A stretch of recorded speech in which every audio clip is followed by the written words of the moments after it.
തണുത്ത ഐസായി.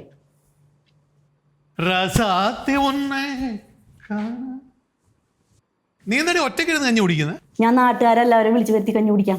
വാ കോമഡി. നല്ല ചൂടിലാണല്ലോ രാവിലെ. എല്ലാവരും കഴിച്ചില്ലേ? ഇത്ര നേരമല്ലേ? എന്നൊരു വാക്ക് വിളിക്കാം, ചേട്ടനൊന്ന് വിളിക്കാം, ഉണ്ടായില്ലല്ലോ. ഞാൻ ചോദിച്ച അമ്മയെടുത്ത് നീ എവിടെയെന്ന്. അപ്പം എന്നോട് ഒന്ന് വെളുപ്പാങ്കാലം വരെ ഏതൊക്കെയോ സിനിമ കണ്ട് കിടക്കുകയായിരുന്നു. അത് പോത്തിനെ പോലെ കിടന്ന് ഉറങ്ങുന്നു. ഞാൻ സിനിമയൊന്നും കാണലായിരുന്നു. ഞാൻ 1-ാം ലോക മഹായുദ്ധത്തിന്റെ ചരിത്രം കണ്ട് കിടന്നുറങ്ങിപ്പോയതാണ്. എന്തുവാ? 1-ാം ലോക മഹായുദ്ധത്തിന്റെ ചരിത്രം. നീ എന്തിനാടി ഇപ്പൊ 1-ാം ലോക മഹായുദ്ധത്തിന്റെ ചരിത്രമൊക്കെ കാണുന്നത്? ഇവിടെ വല്ല യുദ്ധം ഉണ്ടാക്കാനാണോ? യുദ്ധം ഉണ്ടാക്കണതേ ചേട്ടന്റെ ഭാര്യ. അവർക്ക് എന്നെ ഒരു വിളി വിളിക്കായിരുന്നില്ലേ? എന്നിട്ട് വേണം ഉറക്കത്തിൽ നിന്നെ വിളിച്ചുണർത്തിയെന്നും പറഞ്ഞ് അവളുടെ തലയിലോട്ട് നീ മെക്കിട്ട് കയറാൻ. ചേട്ടന്റെ ഭാര്യനെ ആയിരിക്കാൻ നിൽക്കണ്ട. ചെറുപ്പത്തിലേ ചേട്ടൻ എന്തെങ്കിലും കഴിക്കുന്ന മുമ്പ് എനിക്ക് എന്തെങ്കിലും വാരി തന്നിട്ട് ചേട്ടൻ കഴിക്കാറുള്ളൂ. എനിക്ക് ഓർമ്മ വരുന്നത് അതല്ല. നീ സ്കൂളിൽ പഠിക്കുന്ന കാലത്തെ ഭയങ്കര പൊങ്ങച്ചക്കാരിയായിരുന്നു, തള്ളുവീരത്തി. നീ നിന്റെ കൂട്ടുകാരികളൊക്കെ പറഞ്ഞു ഇവിടെ ഫ്രിഡ്ജ് ഉണ്ട്, വാഷിംഗ് മെഷീൻ ഉണ്ട്, TV ഉണ്ട്. എന്നിട്ട് കൂട്ടുകാരികളെല്ലാം കൂടി ഇവിടെ വന്നപ്പോൾ എന്നോട് ചോദിച്ചു, ഓർമ്മയുണ്ടോ ചേട്ടാ ഫ്രിഡ്ജ് എവിടെ, TV എവിടെ, വാഷിംഗ് മെഷീൻ എവിടെ എന്നൊക്കെ ചോദിച്ചു. അവസാനം ഞാൻ അവരോട് പറയേണ്ടി വന്നു, മക്കളെ ഇന്നലെ രാത്രി ഇടിമിന്നലുണ്ടായി, അതിലിടിച്ചു പോയി എന്നൊക്കെ. ചേട്ടനെ പണ്ടേ തിരുവോണത്തിന്റെ അന്ന് ചേട്ടന്റെ കൂട്ടുകാരോടെ കള്ളു കുടിക്കാൻ പോയില്ലേ? എന്നിട്ട് കള്ളു കുടിച്ച് വന്ന് സദ്യക്ക് ഇലയിട്ടിരുന്നപ്പോ ചേട്ടൻ സദ്യയിലും വാള് വെച്ച് കഴിക്കുമ്പോ ഇത് തന്നെ പറയണോടി. പറയും ചേട്ടൻ ഇങ്ങനെ പഴയ കാര്യങ്ങൾ പറഞ്ഞാൽ ഞാൻ വീണ്ടും പഴയ പലതും പറയും. നിനക്കിപ്പോൾ എന്തുവാ വേണ്ടത്? ഞാൻ പണ്ടത്തെ പോലെ കഞ്ഞി കോരി വാരി ഒഴിച്ചു തരണോ? ഏടാ പെണ്ണിന്റെ കൊഞ്ചല്. ശരി, പാട്ടും വേണോ? അതർക്ക് മണിക്കുട്ടി കുറുമ്പുള്ളൊരമ്മീണി പൂവാലി, നിന്നെ പാട്ട് പഠിപ്പിച്ചതാരടി വായാടി.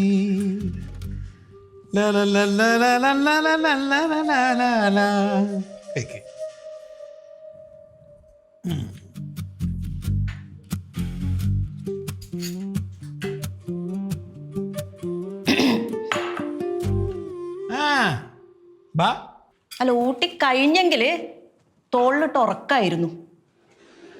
ഇടി ഞാൻ ഉറക്കൂടി.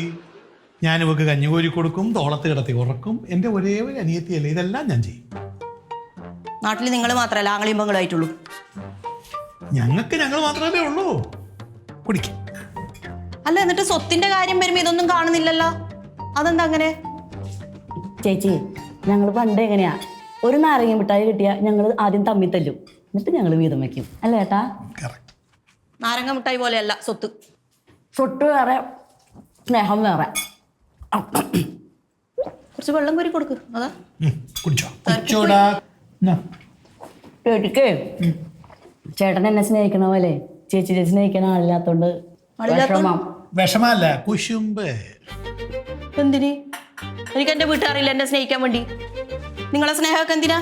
ആ കാലൻ കലാധരനല്ലേ വീട്ടുകാര് സ്നേഹം. എന്റെ അച്ഛന്റെ സ്നേഹം അനുഭവിക്കുക, അതിനും വേണം യോഗം. മോള് കുടിച്ചോ? പാട്ടും തന്തയ്ക്ക് വിളിച്ചതാ? പാട്ട് ആ എടുത്ത് പറയണം, ഇല്ലേ അവൾ അതും കൊണ്ട് വരും. തന്തയ്ക്ക് വിളിച്ചത്. പിന്നെ നീ നേരത്തെ സ്വത്ത് വീതം വെച്ചെടുക്കുന്ന കാര്യം പറഞ്ഞില്ലേ? ആ സ്വപ്നം വേണ്ട. അത് വീതം വെക്കും. അത് വീതം വയ്ക്കില്ല, അത് മുഴുവനായിട്ട് എനിക്കേ ഉള്ളാവും. കഞ്ഞാട്ട് കുടിച്ചോളാം, പൊപ്പം ഒറ്റയ്ക്ക് തിന്നറിയാം എനിക്ക്. നല്ല മുതല്. ഒറ്റയ്ക്ക് വിഴുങ്ങാൻ നിൽക്കുക. ഒറ്റയ്ക്ക് നീ ആയിപ്പോ വിഴുങ്ങിക്കൊണ്ടിരിക്കുന്നത്.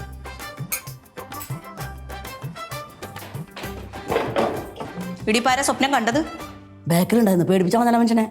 ഇപ്പൊ എന്തോ പറഞ്ഞല്ലോ, ഒറ്റയ്ക്ക് വിഴുങ്ങാണ്ടാന്ന്, ആരും സ്വപ്നം കാണണ്ടാന്ന്. ഞാനല്ലേ അമ്മേനെ നോക്കുന്നേ. അതിന് മുമ്പ് ഞാനാ നോക്കിക്കൊണ്ടിരുന്നേ. അപ്പൊ മുക്കാഭാഗം സ്വത്ത് നമുക്ക് കിട്ടണം. കണക്കൊക്കെ റെഡി ആക്കിയാ? എന്തോ കണക്കാടി എഴുത്. മുക്കാലൊന്നും അല്ല, മുഴുവൻ എനിക്കാ. ഇവക്ക് കൊടുക്കാനുള്ള മുഴുവൻ കൊടുത്തു. അല്ല, കുറച്ച് കൊടുക്കാം. പിന്നെ അങ്ങനൊന്നും കൊടുക്കണ്ട. ഈ കഞ്ഞിയും പയറും ഒക്കെ കിട്ടുന്ന ഔദാര്യവാ, അത് കഴിച്ചിട്ട് പോയാൽ മതി. കാണാം. ഔദാര്യം എന്നല്ല, എനിക്ക് അവകാശപ്പെട്ട സ്വത്ത്. ഞാൻ കേസിന് പോവും. ഞാനത് തിന്നും ചെയ്യും. ഇവിടുന്നിട്ട് എന്ത് പറഞ്ഞിട്ട് മോള് കേസിന് പോവും? അപ്പൊ കണ്ടാ മതി, ഞാൻ തിന്നും ചെയ്യും, വാങ്ങിച്ചു ചെയ്യും. ഈ കഴിച്ചോണ്ടിരിക്കുന്നതേ നമ്മൾ കഷ്ടപ്പെട്ടുണ്ടാക്കിയത്, അത് കഴിച്ചാൽ അങ്ങോട്ട് വയറ്റിലോട്ട് ഇറങ്ങട്ടെ, എന്നിട്ട് പറ. ഈ മുതലേ എനിക്ക് അവകാശമുണ്ട്, ഞാൻ തിന്നും. കെട്ടുമുട്ടും എടുത്ത് വരാം, ഒരാഴ്ച നിൽക്കാം, ഇവിടെ വെച്ചുണ്ടാക്കുന്നതൊക്കെ കഴിക്കാം, പോവാം. സ്വത്തിൽ ആഗ്രഹിക്കേണ്ട. എന്നെ പ്രസവിച്ച ഗർഭപാത്രം ഇവിടെ ഉണ്ടല്ലോ, അവിടെ ഞാൻ വരും. അമ്മ എവിടെയാണോ അവിടെ ഞാനുണ്ടോ. അത് തന്നെയല്ലേ പറഞ്ഞത്, വന്ന ഒരാഴ്ചയൊക്കെ നിൽക്കാം. അത്രേ ഉള്ളൂ. കാണാം. നിൽക്കും ഞാൻ. കേസ് കൊടുക്കും. ഇത്ര നന്ദി കേട്ടോളൂ. ഞാൻ ഇപ്പൊ കോരി വായിലോട്ട് ഒഴിച്ചു തന്നതല്ലേ ഉള്ളൂ. സ്വത്ത് മുക്കാനല്ലേ? ഞാൻ അറിഞ്ഞില്ല അത് ചതിയാണെന്ന്. കൊടും ചതിയൻ, വഞ്ചകൻ. കോരിക്കൊടുത്തെല്ലാം മതിയായിട്ടുണ്ടെങ്കിൽ എണീറ്റ് പോക്കോ.